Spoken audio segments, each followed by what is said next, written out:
Alright guys, what's going on and welcome back to Overunder.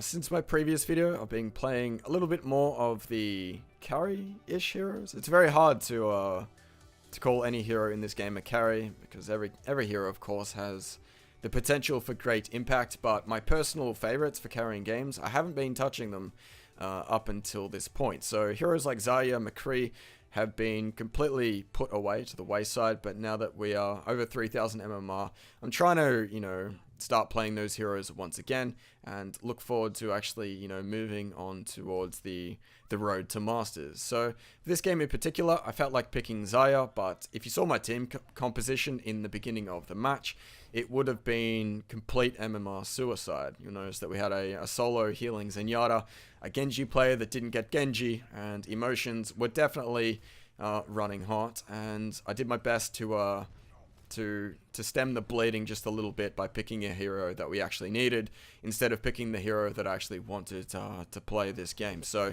Ana is my choice here. I've been playing her a lot recently, and it's becoming a hero slowly but surely that I'm actually quite comfortable playing in the high elo games. I don't feel that my Ana is a weak point anymore. It's very nice when you make that transition, when you start off on a hero, you feel like you never want to play them outside of quick play, and you slowly make that transition to feeling comfortable on them, and you're more than happy to play them competitively. Ana has slowly but surely definitely made that transition for me. I'm not too sure if the nerfs are going to change things about that, but I feel like my Ana play is getting better and better the more I play her, which is nice. It's always good to have that feeling on a hero, but Ana gameplay isn't exactly the topic of today's video. I want to get stuck into that before long. So I want to talk about win streaks in Overwatch. Obviously lost streaks are kind of the opposite end of the spectrum to that, but streaking in general is where I kind of want to take this video. So for those who are unaware, within Overwatch, the fastest way you can gain MMR, and I apologize, I'll be calling season rating MMR, SR, and ELO interchangeably. It's just, I'm used to too many different systems that, especially Dota 2, it's burnt the term MMR into my brain for life, and I'll probably end up using it, so I apologize. But if you win many games in a row, that is going to be the fastest way that you can ever hope to achieve a quick climb on the MMR leaderboards. And in certain situations, I feel like this system, this win streak system, could have a place, but for the most part, I completely disagree with its existence in the first place.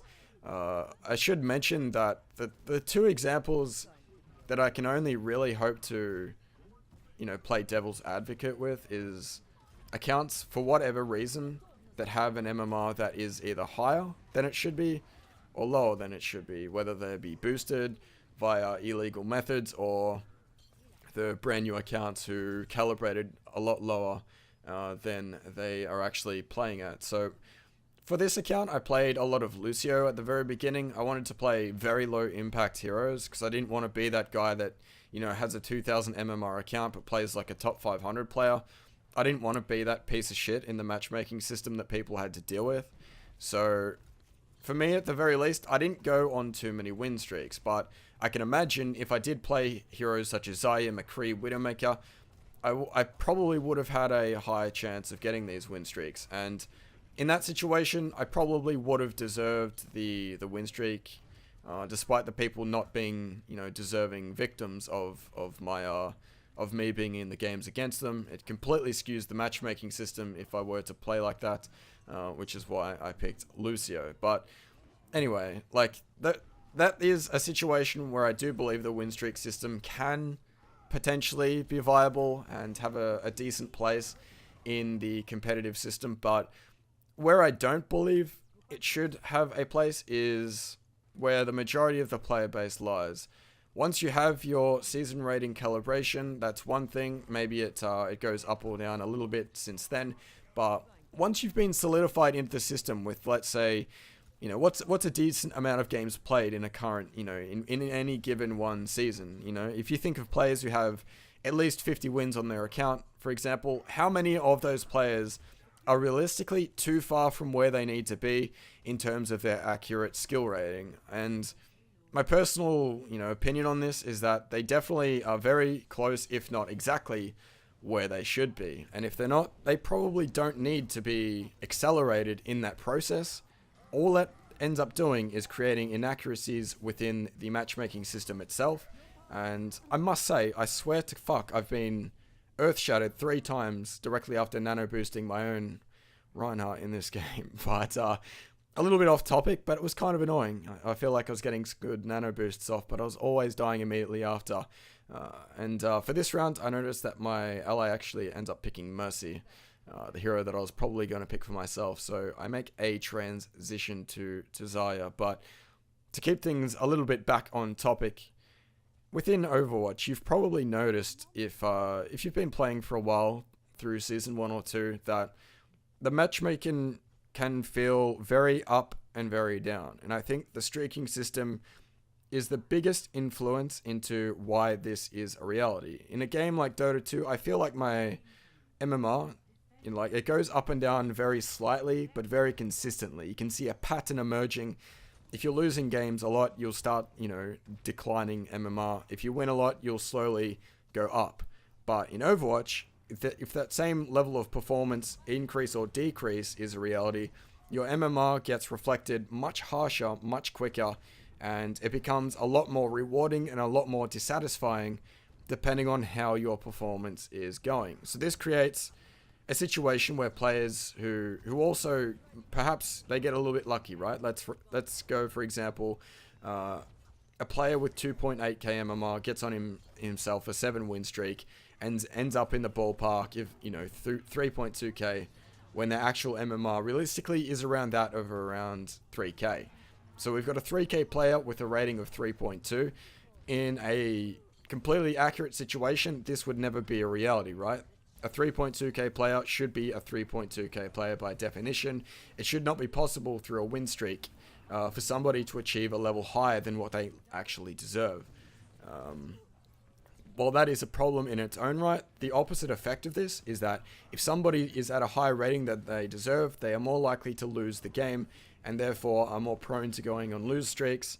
And what ends up happening is that the system will correct them quicker and they will lose a lot more in turn. So you've got this extremely dissatisfying system that rewards people even though they probably shouldn't be rewarded in the first place. And then it punishes those same players for being rewarded by critically reducing their skill rating after they get the rating that they didn't deserve in the first place. The solution is to never give them that MMR. Don't give them that chance in the first place. And how is this done most consistently? By not giving people ridiculous amount of SR per victory through that of a win streak. I think the negatives definitely outweigh the positives in this situation, and in very few situations is this winning streak mechanic actually needed within Overwatch.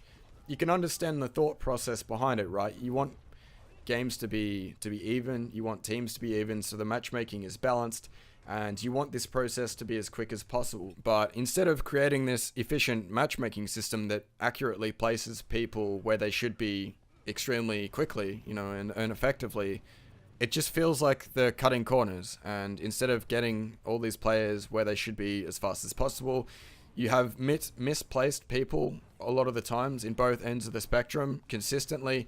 And it just creates this frustrating environment that people can feel like they have too much MMR next to their name or too little for whatever reason. And it's very important in a matchmaking system not to cut corners and create these really inconsistent variables that are frustrating and hard to control.